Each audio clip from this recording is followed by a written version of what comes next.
जल्दी से समझने के लिए और समझाने के लिए।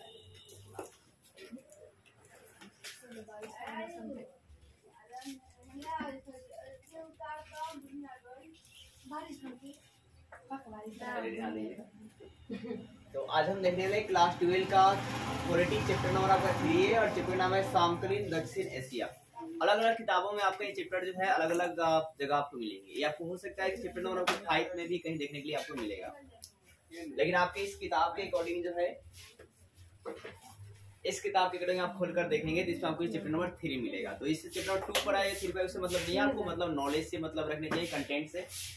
चलिए देर नहीं करते, स्टार्ट करते हैं। सबसे पहले हम लोग जानेंगे हमारा मतलब चैप्टर का नाम है समकालीन दक्षिण एशिया। सबसे पहले जानेंगे कि मतलब आपका हेडिंग दिया है क्या है दक्षिण एशिया। तो सबसे पहले हम बात करते हैं कि यह बांग्लादेश, भूटान, भारत, मालदीव, नेपाल, पाक, श्रीलंका को इंगित करता है। मतलब जो आपका दक्षिण एशिया में जो देश है वो कौन कौन आते हैं, तो आप 2 दिन पर याद रखेंगे, बांग्लादेश, भूटान, भारत। क्या? बांग्लादेश, भूटान, भारत, 3 देश याद कीजिए, बांग्लादेश, भूटान, भारत। और क्या साहब? मालदीव, नेपाल, पाकिस्तान। मालदीव, नेपाल, पाकिस्तान, बांग्लादेश, भूटान, भारत, 3 याद रखिए, मालदीव, नेपाल, पाकिस्तान, श्रीलंका और पाक। पाकिस्तान और क्या जी? श्रीलंका है। अब बात करते हैं कुछ स्पेशल नॉलेज की कि बांग्लादेश की रुपया का, बांग्लादेश की राजधानी क्या है, तो ढाका है। बांग्लादेश की राजधानी क्या है साहब, तो ढाका है।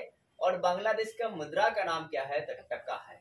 मतलब बहुत आसानी से याद आ जाएगा कि बांग्लादेश की राजधानी ढाका है और मुद्रा का नाम क्या है, तो टका है।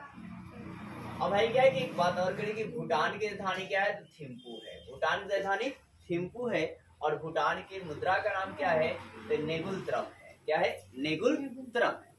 तो बांग्लादेश की राजधानी का नाम क्या है, ढाका, और पैसा का नाम टाका।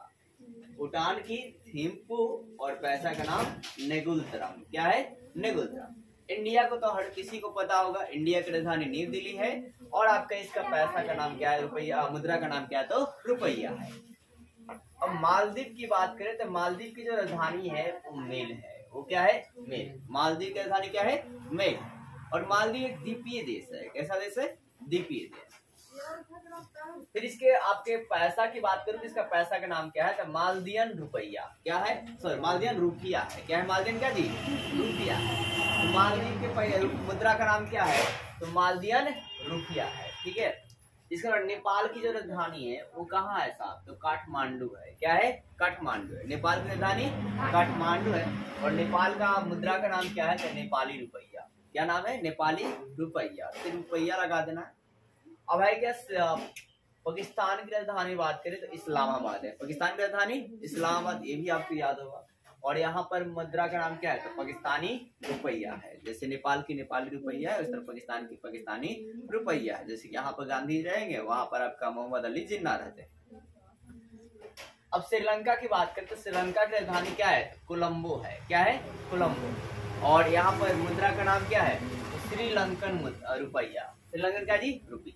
श्रीलंकन रुपी। ठीक है। वहां पर क्या लिखा रहेगा, श्रीलंकन रुपी। जैसे यहाँ पे इंडियन रुपी दिखाता है, वहां पर लिखा है श्रीलंकन रुपी। ठीक है। ये थी आपके मतलब क्या मतलब दक्षिण एशिया में जो भी आपके मतलब कंट्रीज है उसके सारे नाम और उनकी राजधानियां और उनकी मुद्रे। दक्षिण भारत में कौन कौन आते हैं, तो बांग्लादेश, भूटान, भारत आता है। फिर आपका मालदीव, नेपाल, पाकिस्तान आता है और श्रीलंका आता है। आप 3 का मतलब लीजिए, चाहे डबल से याद कर लीजिए कि बांग्लादेश, भूटान, भारत, मालदीव और क्या, श्रीलंका, पाकिस्तान और क्या जी, नेपाल। अब बात करते हैं दक्षिण एशिया के उत्तर में क्या है। ये उत्तर वाला इलाका हो गया। ऊपर के इलाके को क्या बोलते हैं, उत्तर। नीचे के इलाके को दक्षिण बोलते हैं और इधर के इलाके को पूरब बोलते हैं साहब, इधर के इलाके को पश्चिम बोलते हैं। तो दक्षिण एशिया के पूरब में क्या है, तो हिमालय पर्वत की श्रृंखला है। और आपका दक्षिण में क्या है, तो हिंद महासागर है। दक्षिण में क्या है, हिंद महासागर। और पूरब में क्या है, तो बंगाल की खाड़ी है। और पश्चिम में क्या है, तो अरब सागर। 2-3 बार आप रिवीजन करेंगे, आपको याद हो जाएगा आसानी से। उत्तर में क्या है, तो हिमालय की श्रृंखला। उत्तर में क्या जी, हिमालय पर्वत की श्रृंखला है। दक्षिण में क्या है साहब, तो हिंद महासागर है। उत्तर में हिमालय पर्वत की श्रृंखला है, दक्षिण में क्या है, तो हिंद महासागर, पूरब में क्या है, तो बंगाल की खाड़ी और आपका पश्चिम में क्या है, तो अरब सागर। क्लियर है।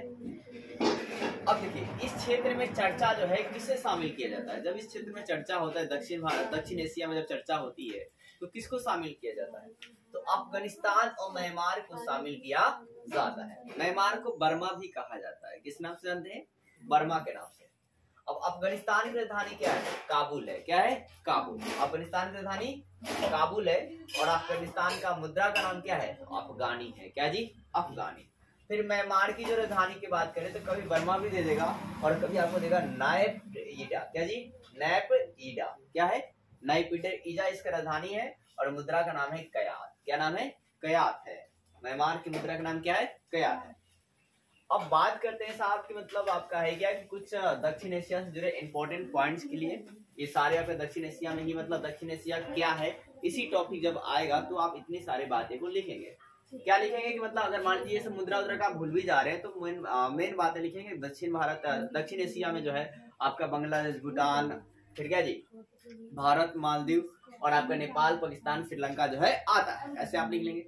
फिर आप लिखेंगे दक्षिण एशिया के उत्तर में हिमालय पर्वत की श्रृंखला है, फिर दक्षिण में हिंद महासागर है तथा पूर्व में बंगाल की खाड़ी और पश्चिम में अरब की सागर है, अरब सागर है। फिर आप लिखेंगे कि मतलब आपका है क्या कि दक्षिण एशिया में अफगानिस्तान और म्यांमार जो है आपका है क्या कि चर्चा में शामिल होता है। इसके अलावा आप लिखेंगे कि मतलब दक्षिण एशिया में जो आपका चीन इस क्षेत्र का प्रमुख देश है। दक्षिण एशिया का जो है ना आपका है क्या कि प्रमुख देश कौन है? चीन है। क्या जी? चीन है। लेकिन आपका इसका अंग नहीं है। दक्षिण एशिया का अंग जो है नहीं है, सिर्फ आपका एशिया का अंग है। ठीक है। और एक और बात, चीन की राजधानी क्या है? ये कई बार पूछा गया है कि चीन की राजधानी क्या है? बीजिंग है। क्या जी? बीजिंग है। और चीन के मुद्रा का नाम क्या है? युआन है। क्या है? युआन। ठीक है, याद रहेगा आपको। चीन की राजधानी बीजिंग और चीन की मुद्रा का नाम क्या है? युआन है। क्या जी? युआन। ठीक है। चीन की राजधानी क्या जी? बीजिंग और चीन की मुद्रा का नाम क्या है? युआन। अब है क्या कि मतलब चीन क्या है? तो दक्षिण एशिया का प्रमुख देश है। ये आपका पहला ऑब्जेक्टिव हो गया। ये दक्षिण एशिया क्या जी? प्रमुख देश है लेकिन अंग नहीं। ठीक है। फिर आपका बात है कि इन क्षेत्रों में राजनीतिक प्रणाली एक जैसी क्या जी? नहीं। ये सारे दक्षिण एशिया के देश तो है लेकिन इसमें राजनीतिक जो प्रणाली है वो आपका एक जैसा नहीं है। अब बात करते हैं कि भारत और श्रीलंका में ब्रिटेन से आजाद होने के बाद लोकतंत्र क्या हुआ? कायम रहा। मतलब यहाँ पर लोकतंत्र जो है जब भारत और श्रीलंका जो है ब्रिटेन से क्या हुआ? आजाद हो जाता है, अंग्रेजी में मतलब चले जाते हैं, तो उसके बाद जो यहाँ पर लोकतंत्र मतलब लोगों के द्वारा राजा को चुनी जाती है, उसे लोकतंत्र कहते हैं। तो यहाँ तो मैंने आपको क्या बताया कि भारत और श्रीलंका जो है ब्रिटेन से आजाद होने के बाद इसमें क्या हुआ? लोकतंत्र जो है कायम रहा। लेकिन आपका है क्या सिख ईद के बाद बांग्लादेश में भी क्या हुआ? लोकतंत्र क्या होता है जी? कायम रहता है। मतलब दक्षिण एशिया के सारे देश के मतलब पॉइंट्स है कि भारत और श्रीलंका में क्या होता है आपका कि जब ब्रिटेन से आजाद हो जाता है तो यहाँ पर लोकतंत्र जो है कायम रहती है। श्रीलंका में जब शीत युद्ध के बाद मतलब कोल्ड वार के बाद से बांग्लादेश में भी लोकतंत्र क्या था जी? कायम ही रहा। फिर शीत युद्ध के बाद पाकिस्तान में क्या हुआ कि 2 बार आपका है क्या लोकतंत्र सरकार जो है बनी। 2 बार क्या जी? लोकतांत्रिक सरकार बनी। कहाँ भाई? पाकिस्तान में। लेकिन फिर तख्ता पलट हुआ और आपका 1999 में सैनिक सरकार जो है बना गया। मतलब वहां फिर सैनिक के हाथों में शासन जो है चली गई। फिर 2008 में क्या हुआ? लोकतंत्र की सरकार जो है बनी। कहाँ भाई? पाकिस्तान में। तो आपका है क्या? फिर आपको आगे देखो साहब नेपाल में। तो नेपाल में 2006 तक राजतंत्र था। क्या था? राजतंत्र। मतलब राजा के बेटा ही राजा बनेगा। फिर आपका है क्या 2008 में ये समाप्त हो गया। राजतंत्र 2008 में क्या होगा? समाप्त हुआ। इसके बाद लोकतंत्र की स्थापना की गई। तो नेपाल में लोकतंत्र की स्थापना कब की गई? 2008 में की। अब फिर आपका है कि मालदीव की बात करते हैं। तो मालदीव देखिए, मालदीव जो है 1968 तक आपका सल्तनत सत्ता था। यहाँ पर क्या था जी? सल्तनत सत्ता जो है चल रही थी। ठीक है, जैसे दिल्ली सल्तनत था उसी तरह का आपका यहाँ भी चल रहा था। बाद में क्या हुआ? गणतंत्र बना। इसके बाद में क्या हो गया? सल्तनत क्या बना? गणतंत्र बन गया। और फिर आपका जून 2005 में मतदान दिया गया। क्या दिया गया? मतदान के द्वारा अपने राजा को चुना गया। बहुदलीय प्रणाली संसद में जो है मतदान की सुविधा जो है दी गई और उस तरह आपके नेता को चुना गया। फिर बात करते हैं मालदीव कैसा देश है? तो एक द्वीपीय देश है। कैसा देश है जी? द्वीपीय देश है। फिर आपका है क्या कि मालदीव में एमडीपी का राजनीतिक दबदबा है। किसका दबदबा है? एमडीपी का राजनीतिक दबदबा है। अब एमडीपी क्या है साहब? तो मालदीवियन डेमोक्रेटिक पार्टी। क्या है जी? Maldivian democratic party. साथ ही बात करें आप कि 2018 के मतलब चुनाव हुआ और इसमें ये पार्टी क्या हुई, जीत हासिल करती है। कौन जी, एमडीपी। कौन सा आप, एमडीपी मतलब मालदीवियन डेमोक्रेटिक पार्टी जो है चुनाव करवाती है और चुनाव के बाद जो है क्या जीत जो है हासिल करती है। अब इससे निष्कर्ष क्या निकलता है, दक्षिण एशिया की मतलब इन सारे पॉइंट्स में आपने क्या देखा कि मतलब किसी में आपका जो है कि लोकतंत्र कायम रहा, किसी में नहीं कायम रहा, किसी में मतलब, लेकिन फिर भी ज्यादातर आपने देशों में देखा जैसे इंडिया और जो श्रीलंका है वो आपके ब्रिटेन से आजाद होने वाला लोकतंत्र पूरा कायम रहा। फिर उसके बाद कोल्ड वार के बाद जो आपका बांग्लादेश है उसमें भी लोकतंत्र कायम रहता है। फिर आपके जो पाकिस्तान देखा उसमें क्या होता है, कोल्ड वार के बाद 2 बार सैनिक तख्तापलट होती है और वहाँ पे सैनिक शासन बन जाता है, लेकिन फिर भी आपका 2000 आपके क्या बोलते हैं कि 8 में फिर से लोकतंत्र जो है आ जाती है। और फिर आपको आपने देखा कि जो नेपाल है उसमें राजतंत्र था और राजतंत्र वहाँ भी 2008 में लोकतंत्र जो है आ जाता है।